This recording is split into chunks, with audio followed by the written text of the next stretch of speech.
La première chose à dire, c'est que l'innovation n'est pas liée à la technologie. Beaucoup trop souvent, on lie l'innovation à des produits nouveaux, etc. Non, non, je crois qu'il faut prendre le sens le plus large. Innover, c'est changer la réalité des choses. Et d'ailleurs, par opposition à la créativité, qui est changer la manière de voir les choses. Et ce sont deux mots qu'on confond beaucoup trop souvent. Donc innovation, est innovante une entreprise qui facilement décide en tout cas de changer les choses. L'innovation à 3 à 5 ans, c'est du très long terme. On travaille dans plusieurs directions.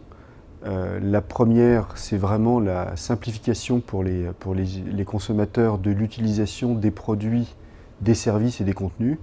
Donc on se rend compte que les consommateurs aujourd'hui veulent pouvoir regarder, écouter ce qu'ils veulent, quand ils veulent et où ils veulent. Donc on est en train de travailler sur nos produits pour que ça soit possible, que vous puissiez commencer à regarder un film sur un téléviseur, poursuivre sur votre téléphone portable, puis sur une tablette.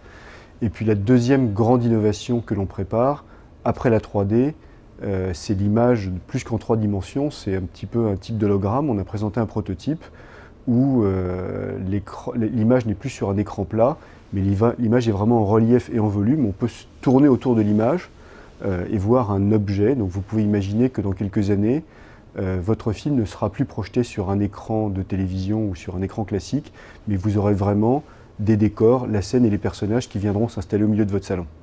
L'innovation, c'est un terme qui anime ma réflexion aussi autour de la musique, puisque en tant que jeune chef d'orchestre et surtout jeune femme, c'est aussi proposer une vision de la musique différente, une vision aussi du rôle du chef d'orchestre différente, puisque je suis aussi attachée aux valeurs humaines dans son partage aussi avec les musiciens.